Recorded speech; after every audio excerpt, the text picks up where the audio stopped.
قربانی کے مسائل میں سے ایک مسئلہ یہ بھی ہے کہ ایک باپ ہے، اس کا بیٹا کسی ملک میں ہے، چاہے اپنے ملک میں ہے یا کسی ملک میں رہنے والا ہے، تو باپ نے جانور خرید لیا اور اس میں غائب کا حصہ ڈالنے والا ہے، یا وہ بیٹا جو ملک پاکستان میں نہیں ہے، کسی اور شہر میں آباد ہے یا کسی اور ملک میں آباد ہے، تو بن پوچھے آیا اس کی قربانی کر سکتا ہے یا نہیں کر سکتا؟ یعنی بغیر پوچھے ہوئے، بغیر مطلع کیے ہوئے، بغیر بات کہے ہوئے آیا اس کی طرف سے قربانی ہو سکتی ہے یا نہیں ہو سکتی؟ تو فقہا فرماتے ہیں کہ جب تک بیٹے کو مطلع نہ کر دے، یا اپنے اقربا کو مطلع نہ کر دے، یا اپنی بہو بیٹی کو مطلع نہ کر دے کہ میں نے یہ جانور خرید لیا ہے،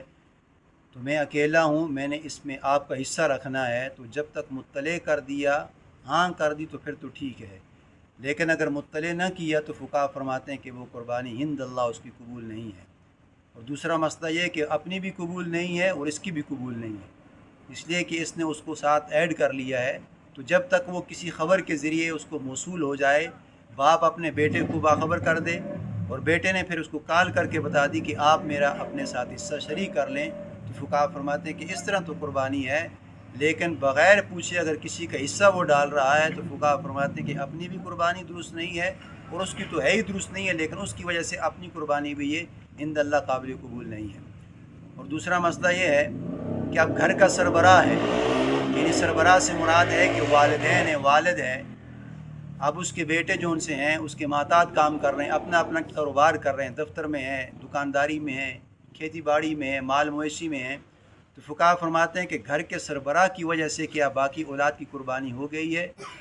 تو فقہا فرماتے ہیں کہ گھر کے سربراہ کا حصہ نہیں ہے، بلکہ وہ صاحب نصاب ہے۔ اگر گھر کا سربراہ باپ اگر صاحب نصاب ہے تو اس کی اپنی قربانی ہے،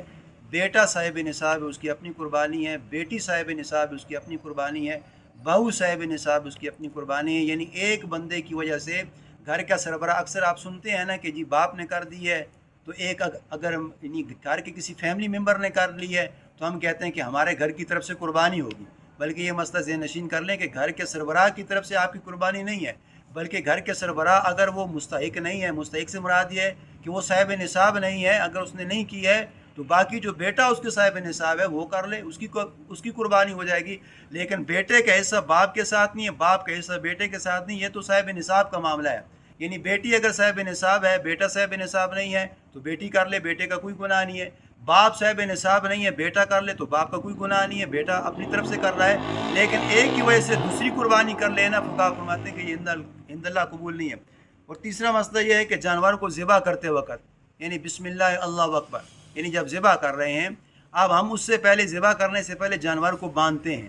اس کے ہاتھ کو بھی باندھتے ہیں، اس کے پاؤں کو بھی باندھتے ہیں۔ اب ہاتھ کیا ہے؟ ہم کہتے ہیں دستی، یعنی جس طرح جانور کے دستی ہوتی ہے تو دستی عربی زبان میں دست ہاتھ کو کہتے ہیں۔ تو جو اس کے اپنے جو اگلے دو ٹانگیں ہوتی ہیں وہ سمجھو دو اس کے ہاتھ ہیں، اور پیچھے والے جو ان سے وہ اس کے دو پاؤں ہیں۔ تو فقہا فرماتے ہیں کہ جب آپ نے جانور کو ذبح کرنا ہے، آپ اس کو پہلے جانور کو باندھتے ہیں، اس کے ہاتھوں کو بھی باندھ دیتے ہیں، اس کے پاؤں کو بھی باندھ دیتے ہیں، اور پھر آپ بسم اللہ اللہ اکبر کہہ کے تکبیر کہہ کے آپ جانور کو ذبح کرتے ہیں۔ اب آپ نے جانور کو ذبح کر دیا، اس کے گلے پہ چھری چلا لی، تو فقہا فرماتے ہیں کہ کچھ لمحے گزرنے کے بعد جب آپ دیکھ لیں کہ اس کا خون نچڑ چکا ہے یا گر چکا ہے، خون آ چکا ہے، تو فقہا فرماتے ہیں کہ اس کے جو اگلے جو دو دست ہیں، اس کی جو آپ نے باندھی رسی باندھی اس کو کھول دیں اور اس کے پاؤں کو بھی کھول دیں۔ اب اس کا مسئلہ یہ ہے کہ جب اس کے گلے پہ چھری چلتی ہے اس میں 3 نقصان ہیں۔ سب سے پہلے نقصان یہ کہ اگر آپ نے دیکھا ہوگا کہ جانور کو ہم ذبح کرتے ہیں،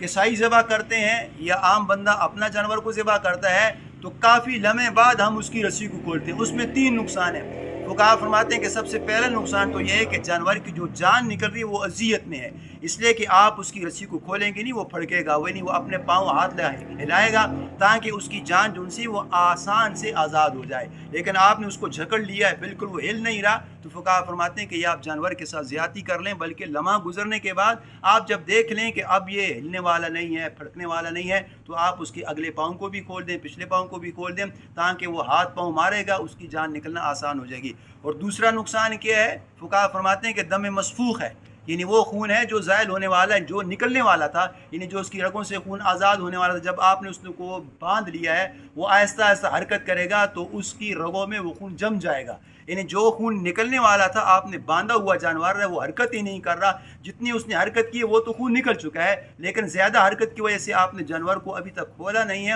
تو فقہا فرماتے ہیں کہ وہ دم مسفوخ ہے، اس کی آنتوں میں، اس کی رگوں میں، اس کی ٹانگوں میں، اس کی رگوں میں پیوست ہو چکا ہے. اب اس سے نقصان یہ ہوگا. اب آپ دیکھتے ہیں کہ بعض گوشت میں اسمیل آ جاتی ہے، تو وہ مسئلہ یہی ہے کہ اسی وجہ سے اسمیل آ رہی ہے کہ وہ جو دم مسفوخ اس کی آنتوں میں ہے، گوشت میں ہے، رگوں میں ہے، ہڈیوں میں پھنسا ہوا ہے، اس وجہ سے وہ جانور میں، جس طرح باقی جانور کا گوشت کافی دن رہ جاتا ہے، لیکن ایسے گوشت میں بھی آ جاتے ہیں کہ 2-4 دن کے بعد اس میں بدبو آنا شروع ہو جاتی ہے. تو وہ مسئلہ یہی ہے کہ وہ دم مسفوخ اس کا صحیح طریقے سے نہیں نکلا. اور تیسرا مسئلہ فقہا فرماتے ہیں کہ اس میں یہ کہ ڈاکٹری لحاظ سے بھی یہ ہے کہ نبی علیہ السلام نے فرمایا کہ وہ سب سے بڑا مسئلہ یہ ہے کہ اس کو جانور کو اذیت مل رہی ہے، تو اذیت سے بچنے کے لیے تاکہ جانور ذبح ہو جائے، آپ اس کی اگلے دستوں کو بھی کھول دیں اور پچھلی رانوں کو بھی کھول دیں تاکہ جان نکلنا بھی آسان ہو. اللہ سے دعا ہے کہ اللہ تعالیٰ ہمیں ہر عمل کے کامل اتباع نصیب فرمائے.